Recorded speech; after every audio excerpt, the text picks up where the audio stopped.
When it comes to games about the Wild West, very few titles can compare to the legendary Red Dead Redemption series. Today, we'll cover the whole Red Dead Redemption saga from both games. 1865. The Wild West era begins. It was a period of lawlessness and chaos for the American frontier.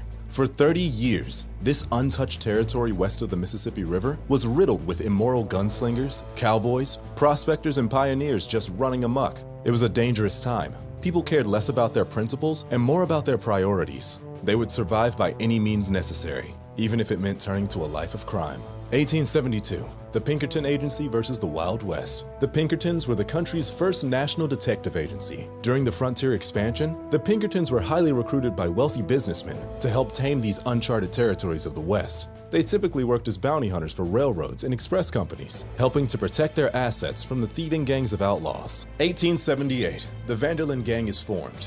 Two young grifters named Dutch Vanderlyn and Hosea Matthews team up and form the legendary Vanderlyn Gang. The gang is all about personal liberties and true independence above all else. They oppose all government control, operating under the altruistic ideas of their leader Dutch. Dutch fancies himself a champion of the people, a real Robin Hood figure. The Vanderlyn Gang work together to shape the world into his vision of utopia. Dutch's natural charisma and idealism convinces his gang that they're actually making a difference in the world and changing it for the better. Later that year, a petty criminal named Arthur Morgan is taken in by Dutch at the young age of 15, becoming one of the first members of the notorious gang.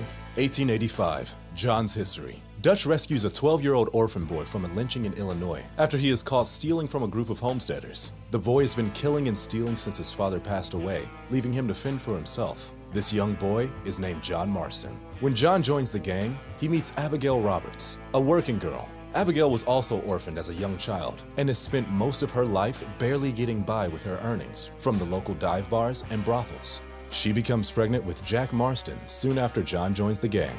1886. Arthur's grudge. John and Arthur are Dutch's best protégés. They're like brothers, until John suddenly leaves the gang for unknown reasons shortly after Jack is born. John returns to the gang a year later, but his relationship with Arthur isn't the same. Arthur holds a grudge against John for abandoning his family. He feels betrayed, but never addresses it.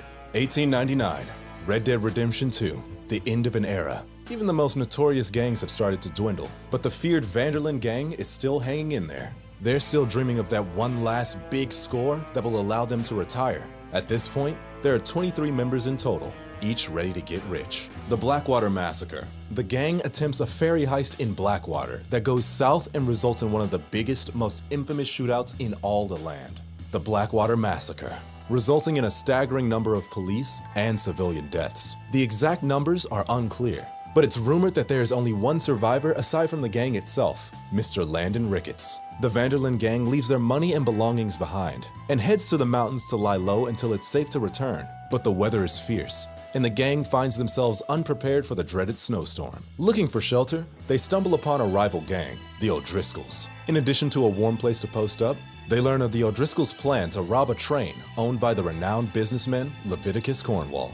The gang also rescues a newly widowed woman being held captive by the O'Driscolls, Sadie Adler. She becomes the newest member of the Vanderlyn Gang. The next day, Arthur and Javier Escuela go searching for John, who's gone missing in the snowstorm. The two find John nearly dead, with a new series of nasty scars on his face. The Pinkerton Agency versus the Vanderlyn Gang. Dutch changes the plan to lie low and decides to rob Cornwall's private train. Thanks for the inside info, O'Driscolls. The robbery is a success, but Cornwall hires the famed Pinkerton Detective Agency to track the gang down and bring them to justice. Valentine. After the robbery, the gang flees to the livestock town of Valentine, New Hanover. Arthur Morgan does his best to help the gang while they lie low, including rescuing gang members Micah Bell and Sean McGuire from a hanging. On top of that, Arthur pulls off another train robbery alongside John Marston. Agent Milton, head of the Pinkerton Agency, catches wind of Arthur's misdeeds and attempts to turn him against the gang. Even though Arthur refuses, Milton is on the gang's trail after a botched bank robbery shootout. With many of the lawmen in Valentine dead, the gang is forced to run again, and this time south towards Rhodes. But the Pinkertons aren't far behind. Rhodes, dominated by two prominent rival families, the Braithwaites and the Greys. Both families are rumored to have hidden gold somewhere within the city. Naturally, Dutch and Hosea devise a plan to steal the gold. They befriend each family to play them against each other. Arthur plays his part in inciting a war that will keep the families busy, while the gang runs off with the gold. Arthur and Dutch are both appointed deputies in the town, but it's all a ruse. The families are aware of the gang's plan to double-cross them, and instead ambush the gang first. After the gun smoke clears, Sean Maguire is dead,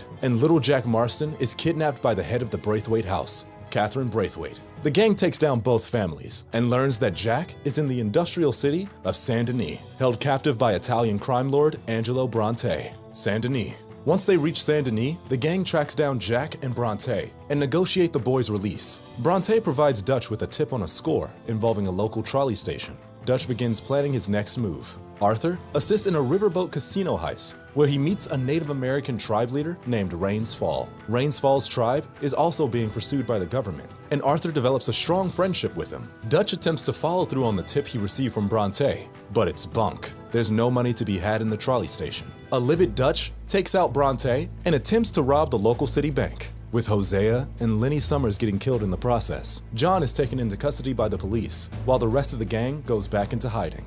Dutch, Micah, and Arthur make off with the gold and hop on a boat to Cuba. Guarma. A massive storm sinks the boat, and Dutch, Micah, and Arthur are washed up on the small island of Guarma.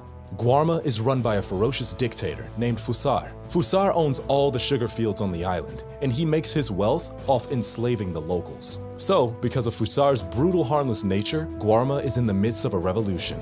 The gang befriends the locals and decides to help them break Fusar's hold on the people. With the help of a rebel named Hercule, the gang leads the locals in a raid on Fusar's compound. The people successfully end Fusar's tyranny, and the gang makes their escape back to Saint-Denis. Ansburg. Dutch, Micah, and Arthur return to find the rest of the Vanderlyn gang camped out somewhere outside of Saint-Denis, but the Pinkertons are hot on their trail. The Pinkertons devise an epic attack on the gang, forcing them to flee once more to Roanoke Ridge. It becomes apparent that Arthur's health is deteriorating. On his way to meet Sadie Adler in Saint-Denis, Arthur has a coughing attack and collapses in the streets. A stranger takes him to a doctor, where he learns he's contracted tuberculosis and his days are numbered. Dutch knows that the Pinkertons' witch hunt is funded by Cornwall and decides to confront him as his ship arrives in Ansburg.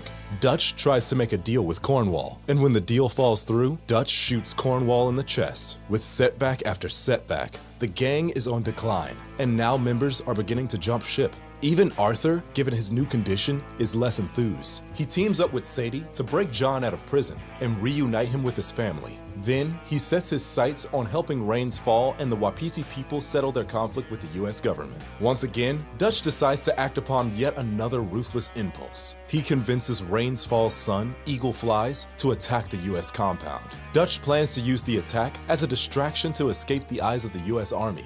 But like the Vanderlyn scheme, there's a price to pay. Eagle Flies is killed in the altercation. Charles Smith leaves the gang and stays to help the Wapiti people through their time of loss and hardship. Dutch drums up one last job for the remaining members. The gang will rob a train filled with enough army payment for the gang to finally retire. But of course, the job is only semi-successful. Dutch and Micah run off with the loot, but John is shot during the robbery and presumed dead. Meanwhile, the Pinkertons raid the gang's campsite, capture Abigail, and force the final members to flee. Javier, Dutch, Micah, and Bill Williamson decide to leave her behind, while Sadie and Arthur go rescue her. Van Horn. Sadie and Arthur lead a successful attack on the Pinkertons, and Agent Milton is killed in the process. They also learn from Agent Milton that Micah has been an informant for the Pinkertons ever since they returned from Guarma. Sadie then rides off with Abigail to safety, while Arthur goes after Dutch and Micah. The end of the Vanderlyn gang. Arthur confronts Micah, but he denies the accusations, leaving Dutch confused. John also arrives, revealing he was shot and left for dead, having been disowned by his own mentor. The remaining gang members all draw their weapons in a standoff, until the Pinkertons arrive once more, shooting up the campsite. John and Arthur flee into the woods, where Arthur tells John to leave his life of crime and start over with Abigail and Jack. Arthur provides a distraction for John to escape and faces off against Micah.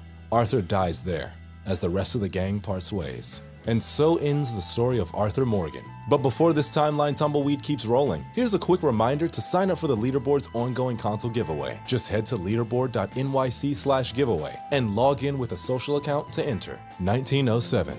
John Marston's new beginning. By this point, John, Abigail, and Jack are living life on the run. They're trying to leave their gunslinging past behind them. But it's proving to be more of a challenge than they originally thought. When the family arrives at the town of Strawberry, John gets saddled with a quick job delivering goods to Pronghorn Ranch for the local general store. At Pronghorn Ranch, John chases off the Laramie boys, rival ranchers, and prevents them from robbing the ranch. The ranch owner, Mr. Geddes, decides to keep John and his family around so John can protect Pronghorn. John quickly learns the way of the rancher, but a trip to the local post office reveals his true identity to the public. Some men confront him, seeking revenge, and John is forced to kill again.